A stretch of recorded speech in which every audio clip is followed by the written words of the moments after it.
was really disappointed to hear this about Jonah Hill. So basically, his ex, Sarah Brady, blasted him on social media. Like, I'm talking leaked text messages, leaked Instagram Why DMs. do people do that? Like, they're just like, can we not? Okay, but wait until you hear. All Wait, right. it's not good. Okay, and I will preface this. I loved Jonah. I don't know how I feel about this yet. I need to digest because I just found out. You love Jonah Hill? I think he's so funny. Like, every movie that he's in, like, but you didn't think he was like, he wasn't like your celeb crush. No. Well, I thought that's what you were saying, and I like just didn't. No, you know that's Dave Portnoy. Yeah, true.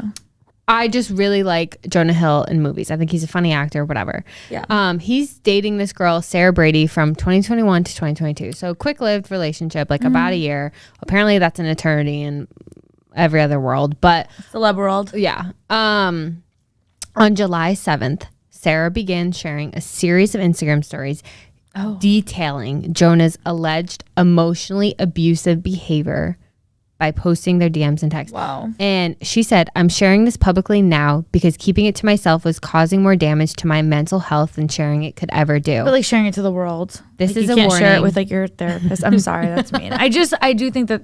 Go on. Just wait. So this is a warning to all girls. If your partner's talking to you like this, make an exit plan. Call me if you need an ear. Okay.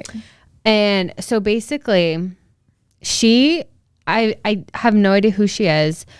She's a surfer. I don't know if that's like her career. It kind of sounds like it. But it looks like professional recreational surfer. And so there's text that says, good start. You don't seem to get it, but it's not my place to teach you. I've made my boundaries clear. You refuse to let go of some of them, and you've made that clear, and I hope it makes you happy. I don't know what the hell that's in context to, but then he sends her a screenshot of one of her Instagram photos and says, oh, shit, this guy. Basically, he said, plain and simple, if you need, and then lists out in bullets, surfing with men, boundaryless, inappropriate friendships with men, to model, to post pictures of yourself in a bathing suit, to post sexual photos, friendships with women who are in unstable places and from your wild recent past beyond getting a lunch or coffee or something respectful, then I am not the right partner for you. If these things bring you to a place of happiness, I support it and there will be no hard feelings. These are my boundaries for a romantic partnership. My boundaries with you based on these actions have hurt our trust. Wow. So he's just like randomly mad at her. Did she do something? No, he's batshit crazy. Like she just posted like a bikini pic of her surfing, or like she's like an Instagram model, and he just like flipped out basically. He said, you're right. We can't do surf social things or develop trust until you consider me and make decisions that give regard to our relationship.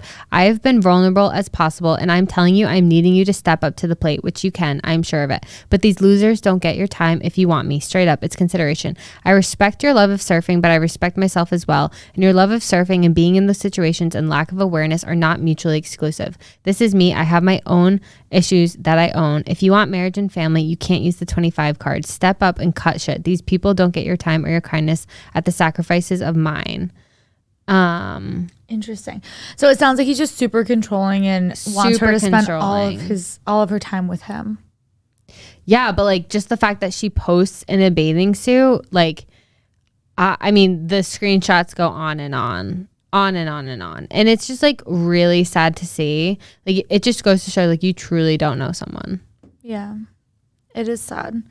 You know what's crazy? Like I mean, a lot of us at this point, I think, have been in emotionally abusive relationships.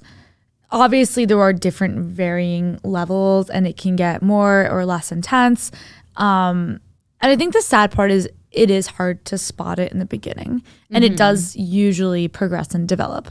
Like I know when I was really, really young, I remember being in a relationship where at first it was very subtle, and the same thing happened to my sister, and I'm curious to know if something similar happened to you. But I remember at first it was like, oh, I don't want you to I don't want you to be friends with this guy anymore who like you used to see. And at first that seemed like, okay, that's fair. Like I used to see this guy, I'm not gonna be like him and I were still friends, like no bad blood type thing. I was like, okay, yeah, no worries at all.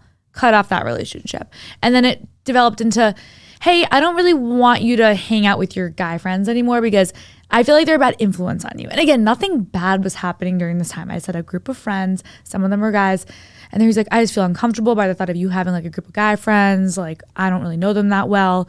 It made me feel more comfortable if you spent more time with me instead. And again, I was so young. I was like, okay.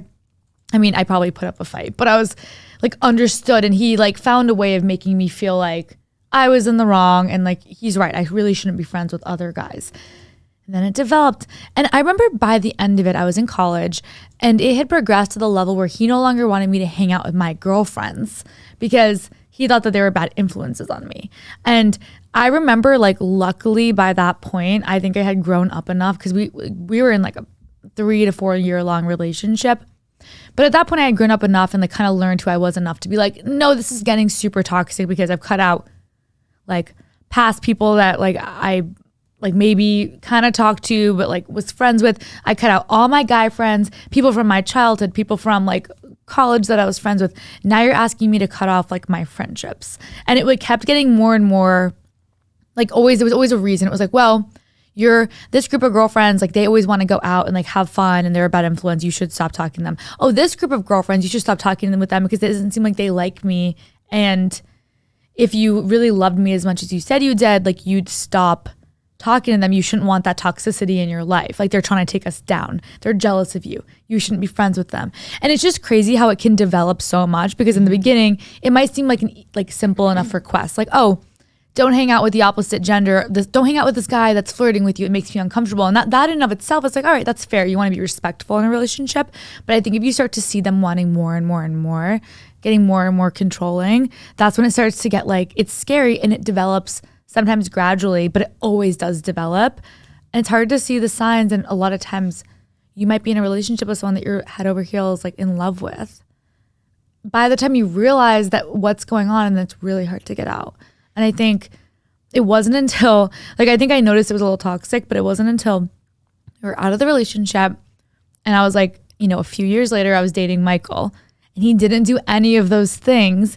I remember being like, oh my goodness, this is what it's supposed to be. This is what it's supposed to feel like. And that quote that's like, oh, like healing a heart that you didn't break. I feel like that's literally what he did because I just didn't know that a relationship could exist where someone wasn't manipulative and tried to make you feel like that meant that they love you. Like that manipulation doesn't equal love. And I feel like it's really hard to realize that. And the thing is, it was never love because the thing about emotionally abusive and controlling men is they don't want submissive women. They don't want a yes girl. Like they don't want someone that's going to say yes to all their requests. Like, do they? Yes, to a degree. But what they really want is they want a strong woman. They're gonna pick the strongest woman they can find, and they're gonna knock her down until she can't get back up, and then they're gonna leave her. Yeah. Because that feeds their ego. That feeds their control. Like they don't care about having a yes girl. They just want to literally knock you down a peg and see how far down you can go until you leave. Yeah, or until you're so reliant on them that you don't leave because you just don't want, and you don't have anything else. Eventually you hopefully leave. I know. Well, yeah, but at that point it's like you're so broken down. It's like, where was that strong woman? Yeah. Like, I don't even know who I am anymore. It is crazy because I think it's one of those things you can recognize in other people, but never yourself. It's so hard to recognize in yourself.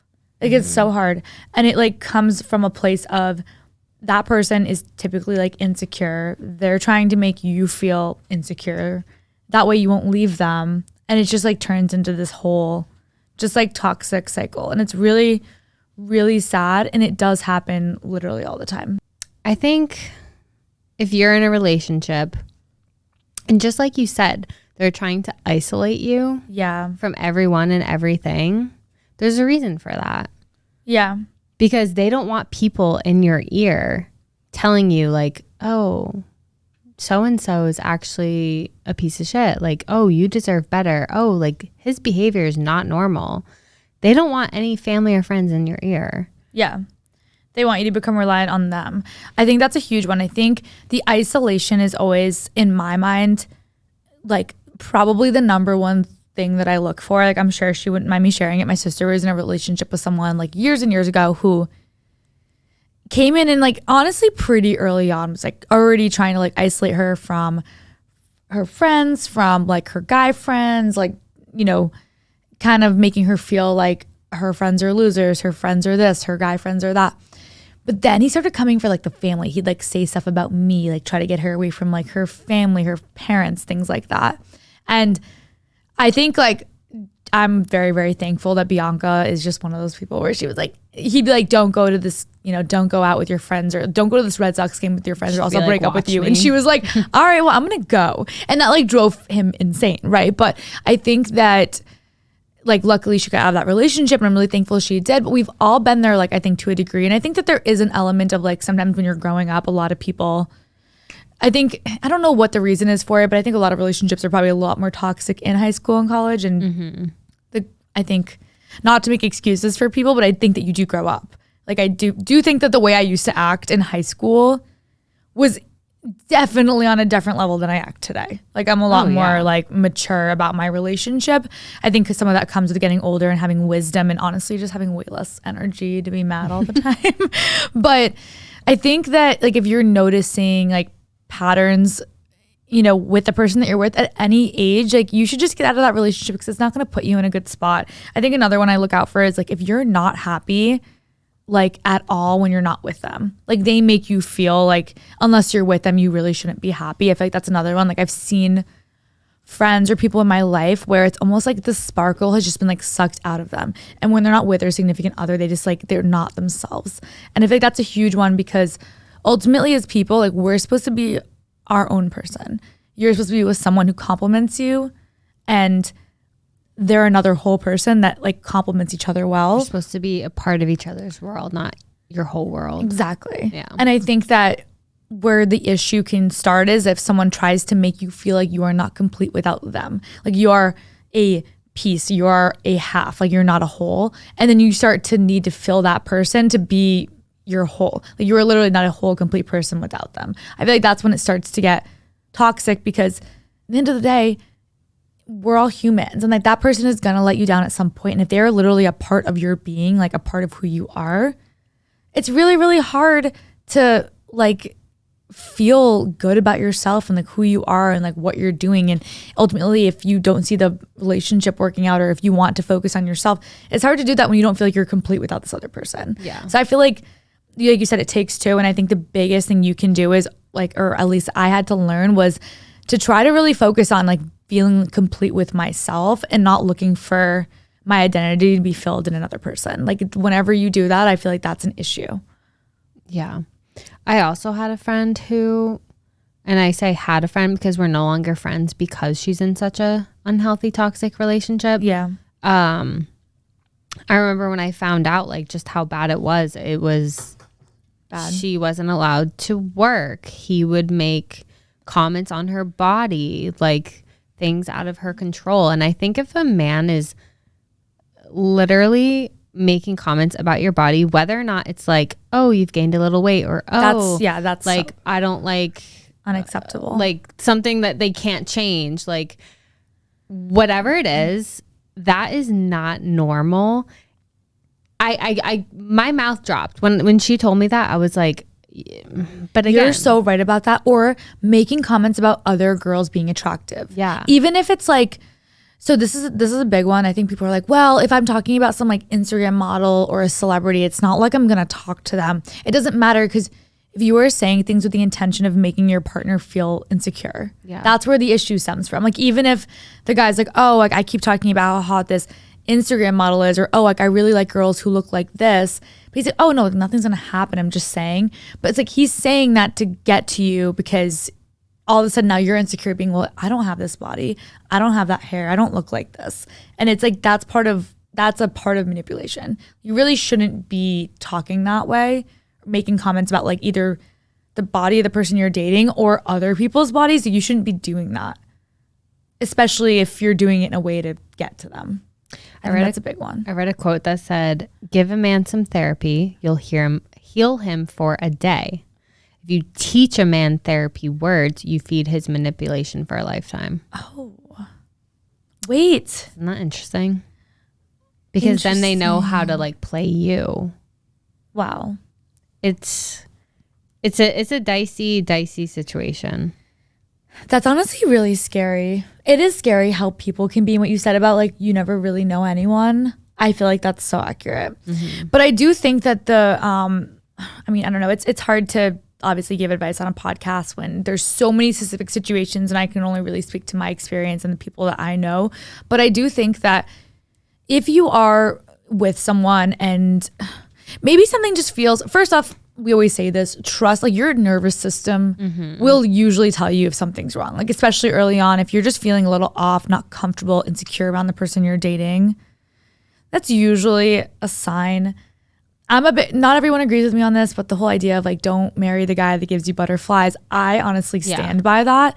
I think that maybe butterflies for the first few dates are normal. But if you're like, if you've been with someone for 3 months, 4 months, and they're making you just feel insecure when you're not with them, you have an uneasy feeling in your stomach, like knots, pit in your stomach, that sort of feeling, your body's usually trying to signal that like something is wrong. So I think follow that.